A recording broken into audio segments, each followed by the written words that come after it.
Now, in just a moment, I'm going to introduce our interview today, right? Our Intrapreneur Insight session here with Patti Miller. Now, Patti was a member of our apprenticeship program. So we do an apprenticeship program. We did one last year. We started in the summer and we went all the way up to almost Christmas. Okay, almost Christmas. And what it was is we've invited a certain group of entrepreneurs, aspiring entrepreneurs and existing entrepreneurs into an apprenticeship program, and invited them into our client meetings, our conversations, right? They would watch recordings and we'd debrief on our skills, on their needs, on the project, and ultimately on the inside and the outside. Because frameworks help you understand things and navigate things more clearly. But sometimes it can be difficult to navigate those internal frustrations, right? So I'm going to let Patti in here and welcome her. I'm super excited. So without further ado, hit her up in chat. Patti, welcome to the show. How are you today, my friend? Hello. I'm good. Thank you. Patti, I'm so grateful that you're on today for a couple of reasons. Number one, what I love about like what you're doing is you're entrepreneuring, right, within your family, which I think is something that a lot of people probably get called on to do, that they don't always, that can make somebody feel like, well, does it really count, right? Like, does it count if I'm entrepreneuring for my wife or for my husband or for my children or them entrepreneuring for me? So, before we get started, tell us a little bit about what that entrepreneur kind of journey looks like for you. I'm entrepreneuring for my husband, who's a carpenter woodworker. And we got married just under 5 years ago. And he was doing his thing. And I just assumed that he had it all worked out, and really didn't take much interest in his business from a business perspective. I just was interested in what he was making and how his day went. And then COVID happened and he lost his work. The person he was working for at the time shut down. And so that's what started our journey of me suddenly becoming aware of the business side of what he was doing. It actually started with a conversation that I had with the Lord. Just one day I had been sent to work from home, and my personal hours at my job have been cut in half. And I just asked the Lord, what should I do with this extra 20 hours a week that I have? I could fill it. I could think of tons of things to fill it with, but I want your input. And he said, what would you think about helping Marvin with the business? And it kind of surprised me. I wasn't expecting that, actually. And so as I started thinking about that, I thought, oh, I would really enjoy coming alongside of him. I wonder what he needs help with. And so anyways, that's what started things. So your land moment was really out of necessity, it sounds like. Definitely. Now, was Marvin feeling the same thing once, like did you bring this on him? Did you pitch you be involved, or like how did that work out for you guys, like, in a conversation? I think I just told him about my conversation, with the Lord, and he was like, yeah, that would be great. Like I don't know what I'm doing like admin wise. He really wasn't. All he was doing for the administration of his business was taking his receipts to a bookkeeper that he was paying to do his bookkeeping and accounting. That was really all he was recording his mileage, keeping receipts that he knew to keep, and handing it over to a bookkeeper. That was it. He wasn't doing any advertising, nothing. Interesting. So now, before this, Patti, would you have considered yourself like an administrative genius? Like, is this your area? Is this your zone of genius? It was my biggest background, I guess. I should start out saying, like, both Marvin and I are the biggest part of our background was actually in missions. He was involved in missions. Yeah. And so was I, and nonprofit industry. And so the last part of, I don't know, the last 20 years, I guess, I was working with a ministry and in admin. But I wouldn't have considered myself a genius at all, because mostly what I did was the people side of things. I was kind of a glorified, I don't know, assistant to a personnel director. I handled emails. I handled a lot of people interactions. I didn't get high level skills in tech, like in software, in the things that that companies usually list for their requirements for an administrative assistant, for example. But nonetheless, like when you started working with Marvin, those transferable skills were pretty significant, it sounds like. Yes. What I had was a level of technical ability, a level of, administrative skills. I love organization, and I'm detail oriented. And probably the biggest thing was I'm a customer service freak.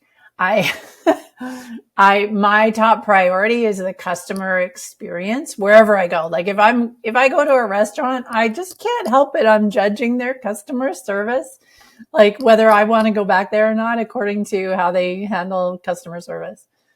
It's a really high level importance to me. So Marvin's also very high on his value for the customer experience, as well, but from more the quality of his craftsmanship and the integrity of, he records his hours honestly.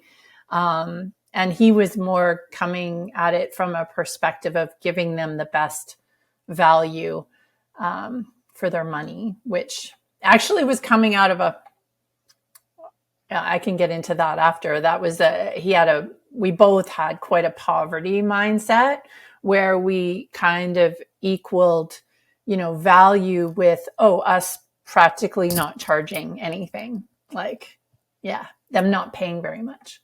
We just introduced this idea today of the land and expand framework. A lot of people in the Intrapreneur Academy probably haven't heard of it. But the step one, and you'll probably remember this from our time, back in the summer, was understanding like what your values are. Like not the values necessarily that you operate with, but like what value you have, what skills you have, what talents you have, the abilities, and essentially like looking back on your life and looking at the successes. So I find it to be not even like mildly interesting, like incredibly clarifying that your history and the need that Marvin had were so closely aligned. Not only that, but also that y'all, like your perspective on value for the customer almost created a 360-degree view. So there was so complementary. It was so complementary to like what was important to both of you, that land moment, and granted he's your husband, right? But that land moment was pretty seamless, it sounds like. It was. When I look back at it, it was so step by step, just little incremental things that were big to us at the time. But yeah, it was very gradual. It wasn't easy. It was huge. We had to overcome some really big mindset shifts and tackle skills and take risks that were quite large to both of us right away. That first year or two was pretty intense, and we didn't have a whole lot of days off or evenings off, and we probably could have done that in a little bit of a less intense way, but it was a lot. During that season when you guys were kind of grinding it out there, would you say that you kind of stayed in your lane, or were you called on to do a diversity of things for the business as they came up? I did all kinds of things that were not comfortable for me. Not because Marvin was asking me to, but because I was just seeing the need for it. Like the first thing that in my head that we needed was help with our bookkeeping. I just thought like, hey, I bet I could do our bookkeeping, maybe. Not really having experience in bookkeeping, but I asked a relative of mine. She was helping their business as a bookkeeper, and she just recommended, she said, oh, yeah, you can do it. Just get QuickBooks, and anybody can do that. So I thought, well, I'll save us some money and we'll get a better grip on our situation if we keep that closer to home and if I take that over. So I started with that, not knowing what a huge learning curve that was about to be for me. That stressed me out for a good solid year to 2 years, like quite a bit. Because partly because the first year I just winged it, and then I realized I need help, and I got a tutor. Actually, I hired a lady to kind of tutor me in bookkeeping on QuickBooks. So that's what I started with. But that rolled into, oh, we need a filing system. Oh, we need other systems. I developed some Google spreadsheets to help us with our invoicing and our estimates and tracking different things. I really barely knew how to operate with spreadsheets myself. I was never that great with Excel or anything, but I had some basic knowledge from previous jobs. So I incorporated that. I love like the discomfort, because a lot of people think, okay, well, so after I land and I'm going to expand and it's going to be easy. No one said it was going to be easy, but it's the willingness, the curiosity, and the desire to grow that made it possible, right? Like your commitment and your resourcefulness. I mean, you hired a tutor for QuickBooks. Like most people would just throw up their hands and say, well, can't do it, right? The alternative is something else. But you decided not to do that, which I think it's just like so important to for entrepreneurs everywhere to recognize like you're going to be uncomfortable. It's your land moment isn't just going to stay administrative or creative or whatever somebody else's land moment is. You're going to land somewhere and you're going to start to see problems, and your curiosity about those problems, we're going to magnify the problem and it multiplies them, right? When it multiplies them, there's all of a sudden there's problems everywhere. We're like, what did I get myself into, right? But your curiosity and your desire to grow is the solution that's possible as a result of just being willing to kind of do whatever it takes. Is that what am I don't want to put words in your mouth. Is that what I hear you saying? Yeah, yeah, it was. And part of, I think, what helped me in those moments of wanting to give up, like some days were super frustrating, was the knowledge that whatever I'm learning right now is valuable. Like I love learning. And so I knew that I was growing as a person. My skill set was growing, and I was contributing to our life.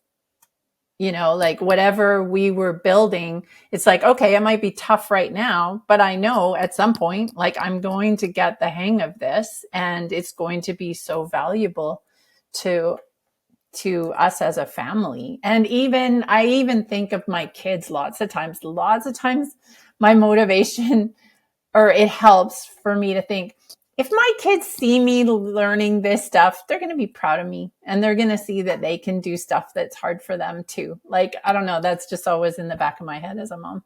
That's so good. Well, and I love that you bring such like a human element into this vision, right? Because we talk about entrepreneurs are co-missioners. They're going to go on mission to bring the vision to life inside the organization.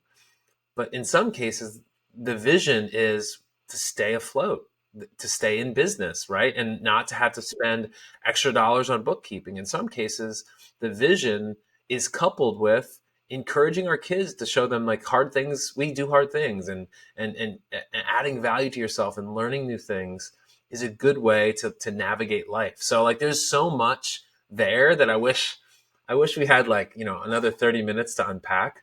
But one thing I did want to like kind of leave with, and maybe you could kind of help the rest of the community hear this, is when you were a part of the apprenticeship, right? Because you came into Intrapreneur Apprentice like after most of these things were already underway. Like, what did the apprenticeship give you in terms of vision or awareness that helped you navigate some of these challenging times as you kind of commission with a business owner?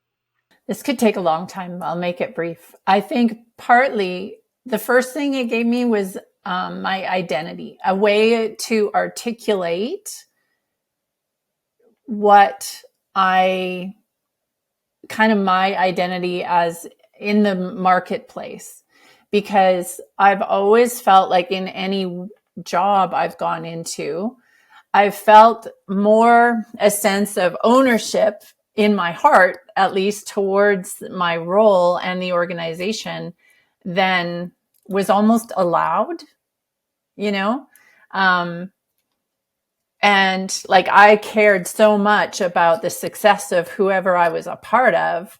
Other people would be like, like chill, go home, don't just work like I wasn't a workaholic, but I just cared a lot.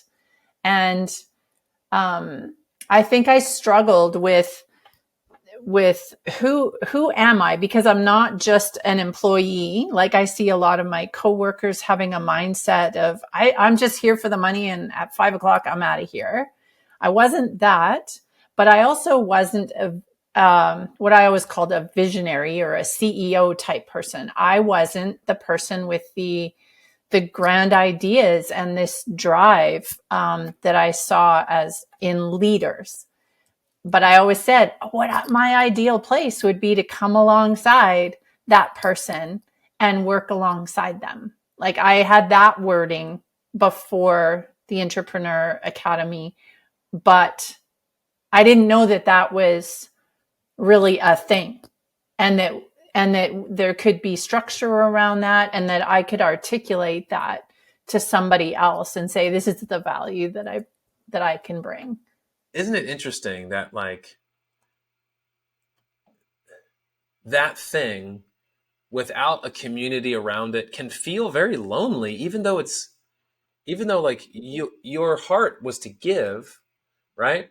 But it's almost like not that you can't value that, but like most people, until they realize, hey, this is a superpower, like that thing that you have to like steward someone else's vision. Not everybody has that. And I heard somebody say this. I had a conversation yesterday with a brand new friend who's an entrepreneur. We didn't know each other 2 days ago. And he said, what I see is organizations need to have about 20% vital, which we call entrepreneurs, right? Vital employees or vital visionaries, so to speak, internally, and then 80% employees. It's not that employees are wrong or that mindset is wrong.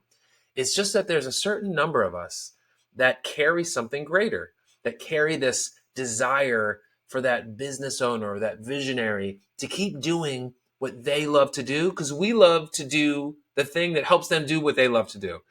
And that is so foreign to a lot of people as an entrepreneur, but it's also incredibly exciting to entrepreneurs out there because they're like, hold on, there's people like that? Like, can you please show me who these people are? So I really appreciate you articulating that, Patti. That's wonderful. Well, I was glad for the journey that I got that sense of identity, and also, I don't know, so many skills, so many mindsets that have helped me to settle into, okay, this is who I am now. It gives me that intentionality to go forward, and I'm valuing some of the skills that I'm learning or still wanting to learn. Well, Patti, thank you so much for taking the time today. This has been super helpful. I can't see the Facebook comments in real time, but I know that they're probably blowing up. So I appreciate it on behalf of Kaylin and I and the rest of the Intrapreneur Academy. Thanks for taking the time today. My honor. Thank you, Scott.